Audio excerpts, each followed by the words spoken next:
Hey everybody, in this video I'm going to be talking about upgrading the GMC Denali 700C road bike. I decided to make this video after I was seeing a few comments on my videos about the road bike, saying that it only comes in one frame size and you can upgrade it, and finding parts for this kind of bicycle will be very expensive, if not impossible, because it's quote-unquote a department store bike. I'm going to debunk a few of those myths right quick and then explain some of the ways I've upgraded my bike. First off, the GMC Denali 700C road bike is offered in many different sizes. It's offered in, like, I think 3 or 4 different adult sizes, and there's also a women's version of this bike too. Now, it's not the same. The women's version of this road bike is not what you typically find in a women's road bike. The frame is more like a mountain bike in a way, but they still offer it. So anyways, had to mention it. And finding replacement parts for this bike is easy and not very expensive. Of course, it takes 700C tires. That's pretty obvious. 700C road bike. You can put good quality tires on these stock wheels, no problem. And that being said, I'm going to talk about upgrading this bike. The blue bike is a stock 2006 GMC Denali road bike. The yellow and black is an upgraded 2010 Denali road bike. Now, the 2006 bike, it's not 100% stock, obviously, because of its age. It's had things replaced. The bike has over 4,000 miles on it. So, basically, the bottom bracket's been replaced. It's on its second or third chain. The wheel set actually come off the 2010 bike because the rear hub from the stock wheel set failed. There's a front wheel. So anyways, I'm going to talk about things you definitely have to replace down the line, and then I'll talk about some upgrades. When you get the GMC Denali road bike, you'll definitely want to replace the stock tires, because on the older bikes, they had 28C tires, which that alone is pretty large. But in 2010, or I think 2009, they stepped up to 32C size tires, which are very large on a road bike. Now, I think Kent's goal with the GMC Denali was to make it kind of a half and half between, let's say, a hybrid bike and a racing bike. You could easily convert one of these bikes into a hybrid commuter. You can easily add fenders and a rack. It's got the eyelets on the frame to do so. And for that kind of application, these stock tires would be perfect for that. So if you're somebody who likes to do a lot of fast, high-performance cycling, good handling, that kind of stuff, you'll definitely want to replace the stock tires with good lightweight tires.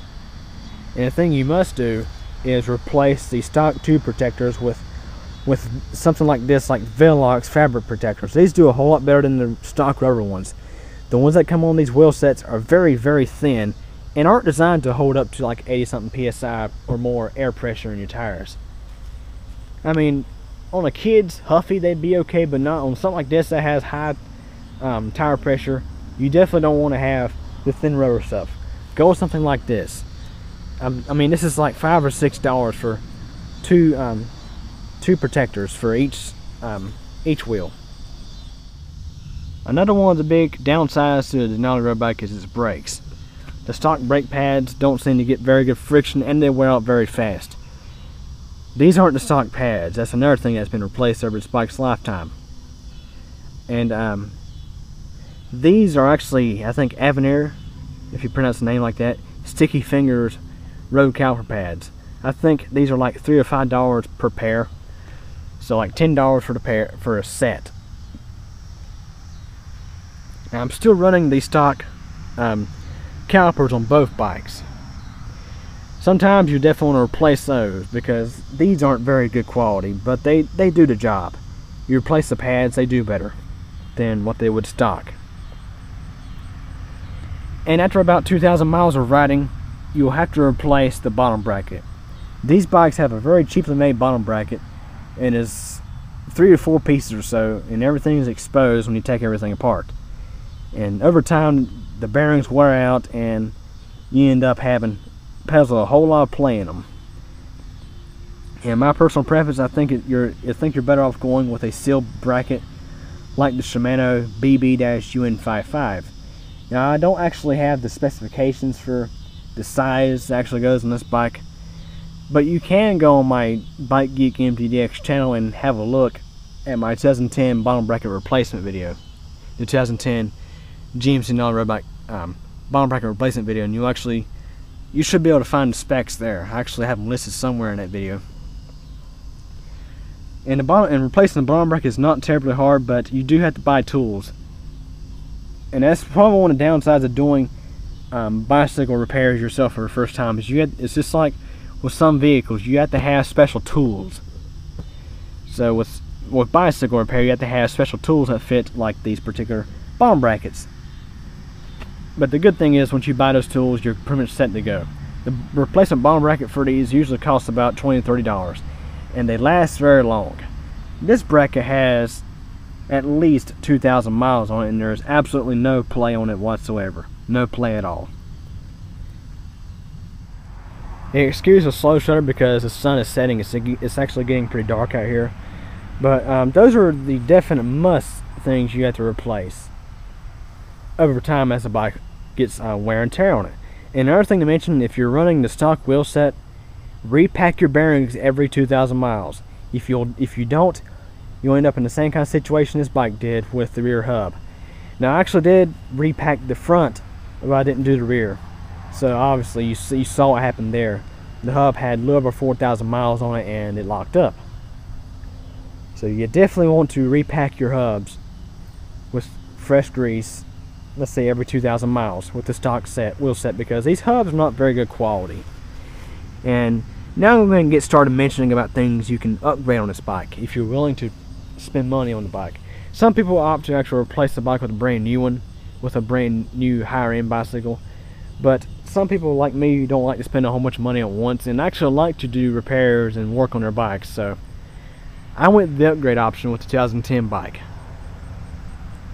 So just for an example, let's go ahead and have one more close look at this bike in its stock condition. Now of course the rack doesn't come on the bike when it's stock, and this is actually what the stock wheel looks like. These are actually the stock tires on this bike. Now these tires don't have 4,000 miles on them. I actually had better quality tires on this bike back in the day. Most of the time I ran Michelin Dynamics on this bike, 28C size, and those were pretty decent, but definitely not as good as those surface tires I have on that bike. So anyways, if you have a look at the handlebars here, you'll notice how they come with revo shifters. The way they install these to the bike is they take a drop bar, slice it in half, a thinner drop bar, and this is steel by the way. Slice it in half and install the Shimano Revo shifters. And then they piece it all back together with these clamps that make the handlebar fit this size of stem. Now I can't actually tell you the size right off the bat because I don't know what it is. But what they do is they install these shims here that make this handlebar fit this stem. Now that's a good thing in a way, because this stem is a popular size. You can go to the bike shop and you'll find many different handlebars that fit this size stem. So anyways, the bad thing about these Revo shifts, I mean, they shift nice and they're not too bad, but they take up a lot of space on the upper side of your drop bar. Your hands are always like over here, and if you see how I have this headlight mounted, my hand was like way over here most of the time. Not a very comfortable position because I just simply didn't have much any room here. Now that being said, again, one more look at the wheel set. Wheel set does have very good quality hubs, 36 spoke, non-bladed, not very aerodynamic. Now the original wheel set did have some aerodynamic rims on them. So that being said, now that you had a good look at the stock Denali, let's go and have a look at the 2010 bike, the one that's got some upgrades on it. The first big upgrade I did to this bike was the wheel set. I did that in 2012. I installed the Aeromax alloy wheel set from Amazon. This wheel set costs $100. And let's see, a cassette like this one here, this is a 28 to 11. I think it's like $20 to $30. And which, by the way, if you just decide to replace your wheel set with this and go with a 7-speed in the rear, you can, and use the stock drivetrain. The stock derailleurs and shifters, they'll work just fine. Now of course you have to make some adjustments to your limiter screws. And pretty much adjusting this stuff, all you gotta do is look on YouTube, look at some tutorials, or you can take it to your local bike shop and have them do it. That's one thing I've done on this bike. That was the first big upgrade I've done to this bike, and now, like I mentioned, was in 2012. The next thing I did was the handlebars. Like I mentioned earlier, the stock stems on these bikes fit a popular size of handlebars. I got these Raleigh aluminum bars from local bike shop for $12. And these are a whole lot lighter than the steel bars that come on these bikes. These bikes, at least the 2010 model, stock come with steel handlebars, steel fork, and steel cranks. That puts a lot of weight on this bike. Now here's the crazy thing. You see, these cranks are steel. You can see the rust where the paint has got rubbed off. These stock cranks on this bike are alloy. They're not rusted. This bike is 7 years old, and there's no rust on these cranks. So obviously that tells you these are likely alloy. So that's another thing I want to be replacing on that bike pretty soon. Now anyways, back to this bike. When I replaced the handlebars, like I said, the handlebar was like $12. I spent $15 for the ball wrap. This really cool looking ball wrap. It's profile design. I think it was like 15 bucks I mentioned. Put this on. I used the stock brake levers at that time and installed Shimano A050 shifters. Now the A050 shifters, I've heard, is a very good upgrade option for a stock Denali, with I guess the stock freewheel hub. But I had problems with indexing my rear derailleur with the A050s because of the cassette. If you notice, on a 7-speed cassette, you have a spacer inside there. So you had this big gap between the spokes and the gears, and I think that had something to do with it. So I started looking on eBay in places to upgrade my shifter to something else. I wasn't really sure what I was going to do at the time, because normally STI shifters would cost you a whole lot of money. But I got lucky. Recently, I found a group set, a Shimano RSX group set. It's not a complete group set. It was just the levers and rear derailleur with a non-matching Shimano RX 100 front derailleur. I paid $85 for the set off of eBay. So definitely a good deal there. And these shifters work great. These are STI, which stands for Shimano Total Integration. They have your derailleur shifting and your brakes in one lever. And to kind of demonstrate how this works, to shift into a faster gear, you just simply have your hand on the hood of the lever. You just tap like this. Now I'm in third. If I want to go back to first, I'm back in first. So that's another thing I put on this bike, was the STI levers. And see, basically with these bikes, the reason why they don't have really good components on them, because they're $170. But the best thing that comes on these bikes stock is the frame. Let's have a close look at this frame. This is an aluminum frame, and like I say, I put these bikes through some pretty tough situations. Not intentionally, but they've happened.